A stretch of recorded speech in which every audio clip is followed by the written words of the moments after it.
नमस्कार, gold spot में आपका स्वागत है। सोना तेजी के साथ ऑल टाइम हाइज बनाने की कोशिश कर रहा है। आज सोने के भावों में हमने 56,175 रुपए तक के लेवल्स आते हुए देखे, जो कि ऑल टाइम हाई से करीब 100 रुपए ही दूर हैं। क्या है सोने की तेजी के कारण? इस तेजी को स्पॉट मार्केट पर कितना असर पड़ेगा, इस पर बात करने के लिए हमारे साथ मौजूद हैं Dubai gold and jewellery group के वाइस चेयरमैन चंदू सिरोया। हमारे साथ कुंवरजी ग्रुप के रवि दियोरा भी हैं। ब्रेक के बाद हम एग्री मार्केट्स की बात करेंगे, जहां पर बजट से बाजार को क्या उम्मीदें हैं उस पर करेंगे चर्चा। लेकिन सबसे पहले यहां पर सोने के प्राइसेस को देख लेते हैं। और अंतर्राष्ट्रीय बाजारों में 1880 का हाई बनाया है, ऑल टाइम हाई से काफी दूर है। ऑल टाइम हाई यहां पर $2070 का रहा है। लेकिन भारतीय बाजारों में रुपए की डेप्रिसिएशन के चलते हमने अच्छा खासा सपोर्ट यहां पर आते हुए देखा है। रवि, एक प्राइस व्यू पहले आपसे लेना चाहेंगे। यहां से अब चार्ट्स पर गोल्ड प्राइसेस कैसे लगते हैं? डेफिनेटली गोल्ड में मैं काफी टाइम से हाईलाइट करता आ रहा हूँ कि गोल्ड में कोई भी मंदी नहीं है। हालांकि सिल्वर फिर भी वोलेटाइल है, बट गोल्ड के जो रैशनल्स है उसमें पर्टिकुलर ये साल में जो चेंज हुआ है, क्योंकि लास्ट ईयर में जो फेड ने या अदर सेंट्रल बैंकर ने अपनी पॉलिसी रेट्स बढ़ा के जो इकोनॉमी को थोड़ा हल्का करने के लिए ट्राई किया, तो वो हो रहा है। वो पोजीशन अभी सिचुएशन मार्केट में इकोनॉमी पे, एम्प्लॉयमेंट में काफी यूएस कंपनियां जो अभी ले ऑफ कर रहे हैं, तो वो इकोनॉमी पे इम्पैक्ट आ रहा है, तो उसका भी एक एडवांटेज लेके गोल्ड चल रहा है। सेकंड है कि रुपी देखे तो वो करेक्ट हुआ है, बट डॉलर इंडेक्स इतना अप्रिशिएट नहीं हुआ, तो आई थिंक ये भी ये साल में हमारे लिए पॉजिटिव रहा। ड्यूटी का जो डिफरेंशियल है 5% ड्यूटी जो हाइक थी, वो भी हमारे लिए पॉजिटिव रहा। तो काफी ऐसे रैशनल से जो लग रहा है कि जो फंड मैनेजर का भी एब्सेंट था वो भी अभी धीरे धीरे मार्केट में आ रहा है। तो ये रैशनल्स मुझे लग रहा है कि ये की अट्रैक्टिव रैशनल्स है। हालांकि थोड़ा बहुत वोलेटाइल लेवल से हो सकता है, क्योंकि कल फेड की स्पीच है, ये वीक में यूएससी पे इन्फ्लेशन आने हैं और फेड की मीटिंग भी 2 तारीख को है, तो लग रहा है कि थोड़ा बहुत एक कंसोलिडेशन में रहा है, बट ओवरऑल ट्रेंड इंटैक्ट है। मुझे लग रहा है कि जब तक ये 1840 के ऊपर सस्टेन है तब तक कोई बड़ी गिरावट के चांसेस नहीं है। हालांकि रुपी टर्म्स में मुझे लग रहा है कि ऑल टाइम हाई ज्यादा दूर नहीं है अभी, और मुझे यहाँ से 56,800 से 57,000 तक की तेजी दिख रही है। जब तक 56 का लेवल ब्रेक ना हो इंटरनेशनल मार्केट, डोमेस्टिक मार्केट दोनों पॉजिटिव है। इंटरनेशनल मार्केट में मुझे लग रहा है कि जल्दी आपको $1,920 तक के लेवल देखने को मिल सकते हैं। हालांकि इंटरनेशनल मार्केट अभी अंडर परफॉर्म किया है, क्योंकि रुपी थोड़ा वीक रहा है, इस हिसाब से डोमेस्टिक प्राइस को अच्छा सपोर्ट मिला, बट अभी डोमेस्टिक प्राइस में फिजिकल मार्केट में थोड़ा डिस्काउंट चल रहा है, उसका थोड़ा हैंगओवर रहेगा शॉर्ट टर्म में। अदरवाइज मैं मान रहा हूँ कि पूरा साल कमोडिटी ऑफ द ईयर ये गोल्ड ही रह सकता है। Alright, commodity of the year यहाँ पर गोल्ड रह सकता है। एक्चुअली अगर आप अक्रॉस एसेट क्लासेस देखें, फिर चाहे वो इंटरनेशनल इक्विटीज हैं, भारतीय बाजार में इक्विटी मार्केट्स हैं, या बाकी कमोडिटीज भी हैं, चाहे वो कच्चा तेल हो या बेस मेटल्स हो, सोने में यहाँ पर अब तक भी इस साल में आपने बेहतरीन रिटर्न्स आते हुए देखे हैं। करीबन 3% की तेजी के साथ भारतीय बाजारों में फिलहाल यहाँ पर सोने में कारोबार हो रहा है। सिरोया जी, आपसे भी जानना चाहेंगे, खरीदारी हमने पिछले साल, पिछले क्वार्टर तो यहाँ पर अच्छी खासी आते हुए देखी थी, लेकिन अगर फिजिकल बाइंग की बात करें, और दुबई को क्योंकि एक हब माना जाता है गोल्ड ज्वेलरी की बाइंग के हिसाब से भी, किस तरह से वहां पर ट्रेंड्स हैं? नमस्कार। दुबई के मार्केट में actually there is a very big demand, क्योंकि यहाँ पर अभी दुबई शॉपिंग फेस्टिवल चल रहा है और हमारे यहाँ पर एक प्रमोशन है। प्रमोशन के दौरान हम 25 किलो सोना दे रहे हैं 45 दिन के अंदर। तो जो भी कस्टमर्स आ रहे हैं वो सभी गोल्ड बाय कर रहे हैं। इसके हिसाब से गोल्ड प्राइस जो काफी बढ़ गई है, उससे भी थोड़ा ज्यादा फर्क नहीं पड़ा है। ज्यादा फर्क पड़ना चाहिए था, बिकॉज ऑफ द प्रमोशन उतना का उतना डिमांड चल रहा है। गोइंग फॉरवर्ड ये 2-3 दिन में अभी देखना पड़ेगा, बिकॉज लास्ट 2 दिन में बहुत ज्यादा प्राइस बढ़ा है, तो we will have to wait and watch. But I think on the whole the market has accepted this idea कि गोल्ड प्राइस बढ़ने वाली है, आगे जाते भी थोड़ा बढ़ा हुआ ही लगता है गोल्ड, तो it's a good price even to buy today. ऐसा कई बार माना जाता है कि इवन इंडियंस यहाँ पर दुबई में जाके सोना खरीदते हैं अपनी ट्रिप्स पे, क्या वो ट्रेंड भी अभी भी चालू है? जी, एक्चुअली उसका एक रीजन है, बिकॉज दुबई ऐसी जगह है जहां पर आपको हर क्वालिटी की ज्वेलरी मिलेगी, हर टाइप की डिजाइन मिलेगी, और प्राइसिंग में Dubai I believe is one of the cheapest in the world. दुनिया में इसके ज्यादा सस्ता कोई कहीं भी सोना और ज्वेलरी नहीं मिल सकती है। तो इसलिए सभी जो यहाँ पर आते हैं उनके एक टू बाई लिस्ट में दुबई में डेफिनेटली गोल्ड होता है। आपने जैसे कहा कि अभी तो 2 दिन में प्राइसेस यहाँ पर काफी बढ़े हैं, उसका इम्पैक्ट एज ऑफ नाउ देखने को नहीं मिला है, पर वो बिकॉज ऑफ योर स्कीम कि आप यहाँ पर इतना सारा सोना एज गिफ्ट कर रहे हैं या फिर फ्री दे रहे हैं खरीदारी के साथ, पर अदरवाइज जिस तरह का प्राइस राइज है, आपको लगता है आगे जाके इसका इम्पैक्ट पड़ेगा? फेस्टिवल सीजन में ना सही, लेकिन इतने हाई लेवल्स पे क्या ज्वेलरी की खरीदारी आप बरकरार देखते हैं, या आपको लगता है कि इन्वेस्टमेंट पे लोग यहाँ पर गौर करेंगे?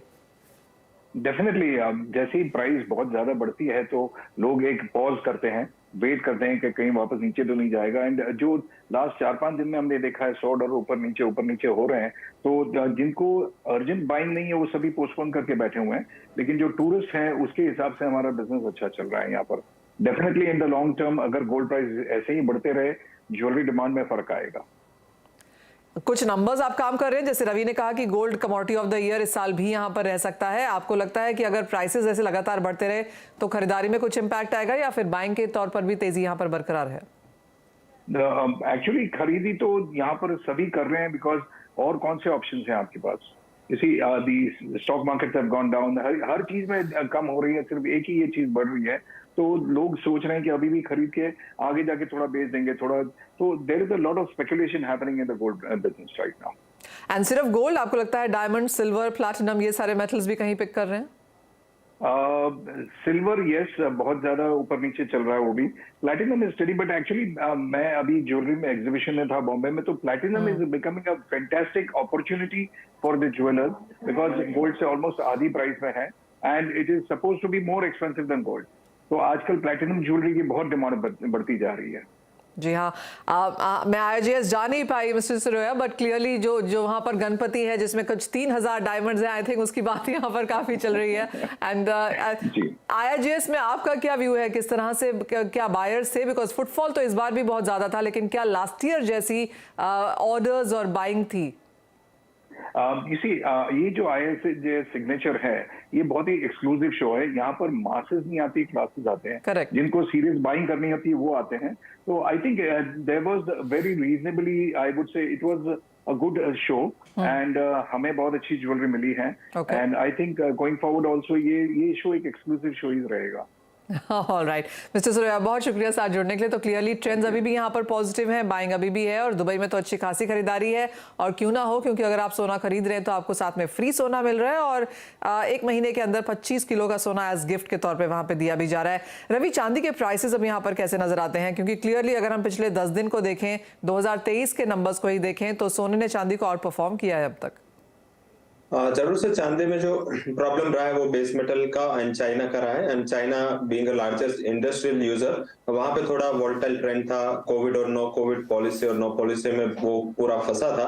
इस हिसाब से थोड़ा बहुत प्राइसेस में लास्ट वीक में हमने मुनाफा वसूली देखी थी, बट जब नीचे था तो सस्टेन नहीं रहा, और जब बेयर जो है वो ट्रैप होते हैं तो उसका शॉर्ट कवरिंग का इम्पैक्ट काफी आता है। एंड बट मुझे लग रहा है कि कल की स्पीच एक मेक और ब्रेक लेवल रहेगी, काफी इंपॉर्टेंट स्पीच है।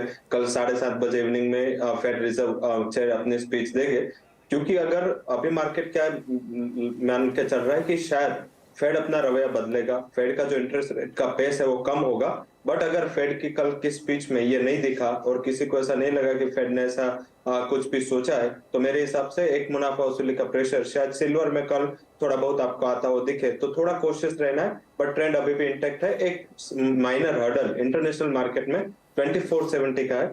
अगर 24.70 के ऊपर सिल्वर सस्टेन रहा तो मुझे लग रहा है कि 26-20 तक के लेवल आपको इजीली देखने को मिल सकते हैं। वहां पे शॉर्ट कवरिंग ट्रिगर होगा, तो ध्यान रखें ये लेवल जैसे इंटरनेशनल मार्केट में ब्रेक होगा तो मेरे हिसाब से अच्छा बाइंग आना चाहिए। ओके, यानी कि अगर इंपॉर्टेंट लेवल्स यहाँ पर होल्ड होते हैं तो खरीदारी आ सकती है। एक और सवाल इससे पहले कि हम ब्रेक में जाएं रवि, वो मेटल्स पे है, और जैसे आपने कहा चांदी पर थोड़ा सा प्रेशर यहाँ पर मेटल्स की तरफ से है। आज की अगर बात करें तो मेटल्स में भी बढ़त है, और वो इसलिए क्योंकि हांगकांग और चाइना के बॉर्डर्स आज से खुल गए हैं। डॉलर इंडेक्स में हल्की सी गिरावट है। US non farm payroll data के बाद बाजार को अब ये लगने लगा है कि 25 बेसिस पॉइंट से ज्यादा रेट हाइक नहीं होगी। क्या ये सब हम आज फैक्टर इन होता हुआ देख रहे हैं, लेकिन ये कितना सस्टेनेबल है? जरूर से आज इसका फैक्टर इन हो रहा है एंड काफी फैक्टर हो रहा है। बट जैसे मैंने सिल्वर के व्यू के लिए बताया, कल की स्पीच यूएससी पे इन्फ्लेशन दोनों ही हफ्ते इंपॉर्टेंट ट्रिगर हो गए, और क्योंकि 2 तारीख को पॉलिसी है तो पॉलिसी के पहले ये काफी इंपॉर्टेंट डेटा है, तो थोड़ी वोलेटिलिटी रहेगी। बट जो जिंक है उसमें मुझे लग रहा है कि अभी भी तेजी का ट्रेंड इंटेक्ट रहेगा। काफी अच्छी रैली हमने लास्ट वीक के बाद जो करेक्शन आया था 267, उसके बाद ऑलमोस्ट हमने 12 रुपए की रैली देख ली। अभी भी मुझे उम्मीद है कि और रैली दिखनी चाहिए। 276 के करीब अगर मिल जाता है बाई करें। आज का इंट्राडे लो भी उसके नीचे, तो शायद लो के करीब मिल जाए सेकंड हाफ में, तो अच्छा बाइंग का मौका रहेगा। शॉर्ट टर्म का रिकमेंडेशन 270 के स्टॉप लॉस के साथ रहेगा। मुझे लग रहा है कि 1 से 2 ट्रेडिंग सेशन में यहाँ 285 से 290 तक के लेवल दिखने चाहिए। तो पहला मुझे प्रेफरेंस जिंक पे दिख रहा है, क्योंकि वहां पे एलएमई में सीरियस कंसर्न है इन्वेंटरीज के। और सेकंड रिकमेंडेशन कॉपर पे रहेगा। मुझे अभी भी लग रहा है कि वहां तेजी का ट्रेंड इंटेक्ट है। अगर 744 745 के करीब आ जाता है, 740 के स्टॉप लॉस के साथ बाय लिया जा सकता है। 760 का टारगेट आपको 102 ट्रेडिंग सेशन में मिलना चाहिए। कल की जो स्पीच है 7:30 बजे, उसके पहले जो कमोडिटीज में आपने लॉन्ग लिया है दोनों मेटल्स में, एक बार मुनाफा वसूली कर ले। वेल एब्सोल्युटली, आज तो 2% ज्यादा की तेजी हमने जिंक और कॉपर दोनों में आते हुए देखी है। और जैसे कहा गया कि अंतर्राष्ट्रीय बाजारों में एलएमई पे अगर आप कॉपर की इन्वेंट्रीज देखें तो वो 4 या 5 दिन के ग्लोबल कंजम्पशन के हिसाब से हैं, और जिंक की इन्वेंट्रीज तो 2 दिन की कंजम्पशन के हिसाब से हैं ग्लोबल मार्केट्स के। जिंक की इन्वेंट्रीज एलएमई पे, जैसे रवि ने कहा, अभी 100 साल में सबसे कम है एलएमई पे, और उसका सीधा फायदा हमने जिंक में आता हुआ देखा है। अगर आप पिछला हफ्ता, पिछला 15 दिन, पिछला महीना भी अगर उठा के देख लें तो जिंक ने यहां पर काफी हद तक आउट परफॉर्म भी किया है। तो कुछ और खरीदारी की एक्सपेक्टेशन यहां से आगे जाते हुए भी। लेकिन इसी के साथ एक ब्रेक के लिए रुकेंगे, और ब्रेक के बाद एग्री सप्लाई चेन को बजट से क्या उम्मीदें हैं ये बताने के लिए हमारे साथ जुड़ेंगे एसएलसीएम ग्रुप के सीईओ संदीप सबरवाल।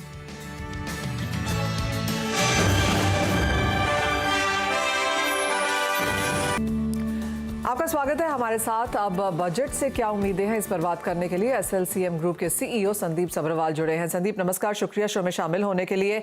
बजट की बात करें उससे पहले ये जानना चाहेंगे कि 2022 का साल इंडस्ट्री के लिए कैसा बीता? सोमिशा जी, 2022 एक वाटरशेड ईयर था। बहुत तरक्की की ये सेक्टर, बहुत ज्यादा ये सेक्टर लाइमलाइट में भी आया। एग्री टेक एक बज़वर्ड बन गया, परंतु साथ में एक कॉशियस सेंटीमेंट भी है, क्योंकि जिस तरह विंटर टाइम जो इन्वेस्टमेंट ड्राइव होती हुई दिखी बाकी सेक्टरों में, उसका थोड़ा बहुत असर एग्री सेक्टर में भी पड़ा है। और लोगों की उम्मीदें जो जागी हुई थी कि एग्री सेक्टर में जो एक इवेंट बन रहा है जिससे आपकी सारी प्रॉब्लम्स सारी दुविधाएं एक ही बारी में सॉल्व हो जाएंगी, वो थोड़ी धीरे धीरे वो उम्मीदें अब रैशनलाइज होने लग गई हैं और लोग कॉशियसली सेक्टर को देख रहे हैं। परंतु 2022 और 23 और 24 ये 2 सालों की भी बात मैं करूंगा तो एग्री सेक्टर फोकस में ही रहेगा, क्योंकि यही एक सेक्टर है कि जो कोविड में और कोविड के बाद भी कंटिन्यूअस ग्रोथ दिखा रहा है। जबकि बाकी मैन्युफैक्चरिंग सेक्टर अगर हम देखें, लास्ट क्वार्टर के रिजल्ट देखें तो उसमें भी एक स्लाइड आया है, परंतु एग्री सेक्टर की ग्रोथ में 3-3.5% जो पर एनम इस पे ग्रोथ आ रही है वो स्टेडी है। हाँ संदीप, जहाँ तक एनबीएफसी एज अ सेक्टर का सवाल है, क्रेडिट फाइनेंसिंग की अगर जहाँ पर हम बात करते हैं तो क्लियरली जैसे आपने कहा कि फोकस यहाँ पर है, कैपिटल भी इस तरफ यहाँ पर आती हुई नजर आ रही है, लेकिन जो सब्सिडीज हैं, जो इजी मनी है, क्या वो NBFCs and credit financing company के पास आ रहा है? और अगर बजट में कुछ वहां पर आस्क हो तो क्या होगा? तो आई थिंक सबसे बड़ा आस्क तो बजट पे यही है कि जैसे गवर्नमेंट नाबार्ड को सब्सिडाइज कैपिटल देती है, cheaper pool of credits available कराती है, वो same cheaper pool of credit NBFCs को भी प्रोवाइड करना चाहिए। उसका बिल्कुल स्ट्रेट फॉरवर्ड रैशनल है मनीषा जी ये कि अगर आप एनबीएफसी देखें, जैसे हमारी एनबीएफसी है, हम लोग जब फार्मर को लोन दे रहे हैं या एफपीओस को लोन दे रहे हैं तो हमारा जो ऋण है वो ऋण का सब्जेक्ट रेट जो है वो डायरेक्टली लिंक्ड है बैंक के ऋण के रेट से। और हम लोग कहाँ से ऋण लाएंगे? अगर हमने आगे पैसा बांटना है तो हम भी तो कमर्शियल बैंक के पास ही जाके पैसा लेंगे। और पिछले एक तिमाही और पिछले एक हाफ में अगर आप देखें तो इंटरेस्ट रेट्स कम होते जा रहे हैं। तो इसलिए एक सबसे बड़ा आई थिंक आस्क यही है इस बजट में कि जो आरबीआई अलाउ करती है, नाबार्ड को कैपिटल पूल देती है एट चीपर रेट्स, वो सेम कैपिटल पूल हमारे एनबीएफसीज को भी प्रोवाइड किया जाए। साथ ही साथ अगर हम स्टोरेज और वेयरहाउसिंग एज एन इंडस्ट्री को देखें, यहाँ पर आपकी क्या रिक्वायरमेंट्स हैं? Because for the longest time एक आस्क रहा है कि इसको इंडस्ट्री का दर्जा दिया जाए, जो फिलहाल अभी तक भी होता हुआ नहीं नजर आया। रेगुलेटर भी यहाँ पर अभी तक जो WDRA की हम बात देखते रहते हैं वहां पर भी नहीं है। एज दिस इंडस्ट्री आपको क्या लगता है बजट से कुछ निकल के आएगा?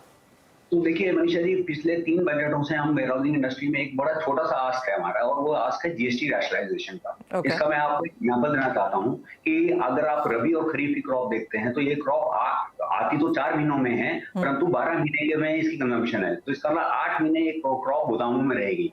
जब ये गोदामों में रहेगी तो गोदामों का भाड़ा इस क्रॉप के ऊपर एक कॉस्ट है।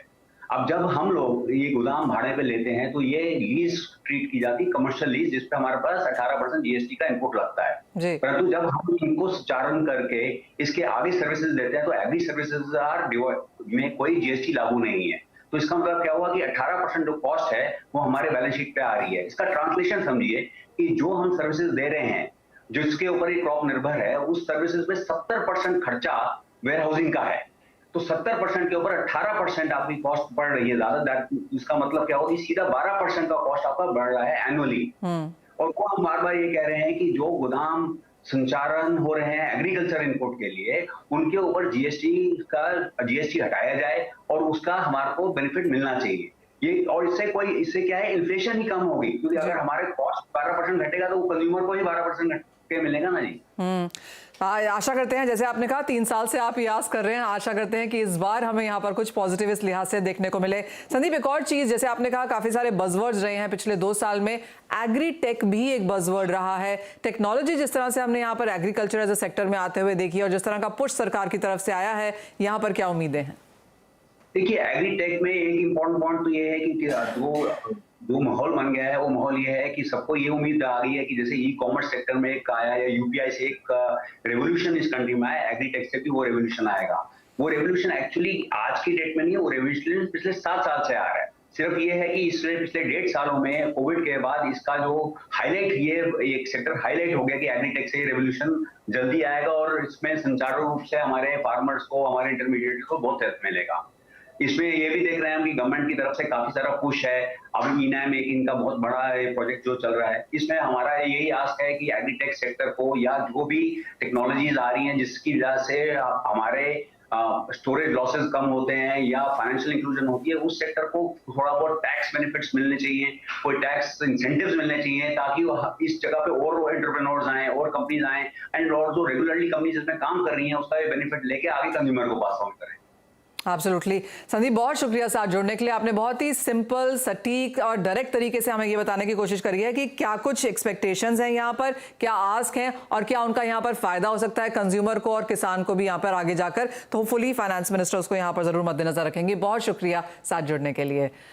एग्री स्पेस पे अभी एक नजर डाल लेते हैं यहाँ पर, जहां पर फिर से बढ़त बनती हुई नजर आई है। और जाने से पहले रवि, आपसे जानना चाहेंगे किस तरह के स्ट्रैटेजी जब आप एग्री एज अ सेक्टर में देखते हैं, क्योंकि अगर आप FAO का वर्ल्ड इंडेक्स देखें फूड के हिसाब से तो वहां पर तो दिसंबर में 9वें महीने में लगातार हमने भावों में गिरावट आते हुए देखी है। लेकिन एक कंसर्न यहाँ पर FAO ने जताई है, वो ये कि भाव अभी भी अपने हाइज के बहुत करीब हैं और आगे जाकर फ्यूचर सप्लाईज को लेकर चिंता अभी भी है और उसका फायदा हमने क्रॉस कमोडिटीज में आता हुआ देखा।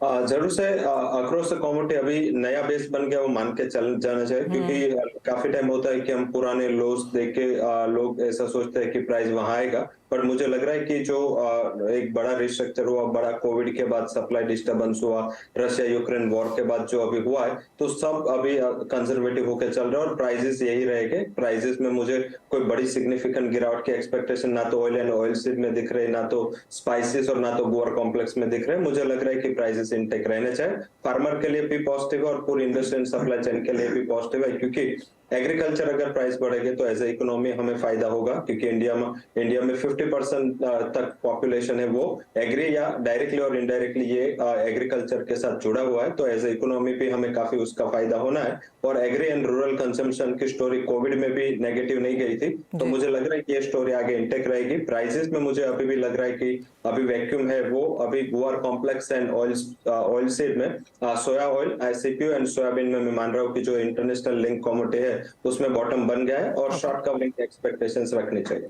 All right. और अच्छी खासी तेजी के साथ आपकी स्क्रीन पे कारोबार, गुआर सीड और गुआर ग्रम में 6% का अपर सर्किट फिलहाल आपकी स्क्रीन पे, और जैसे रवि ने कहा तेजी यहां पर बरकरार रह भी सकती है। बहुत शुक्रिया रवि साथ जुड़ने के लिए। तमाम कमोडिटीज पर राय के लिए भी इसी के साथ रुकेंगे एक ब्रेक के लिए, लौटेंगे तो आवाज समाचार लेकर आएंगे।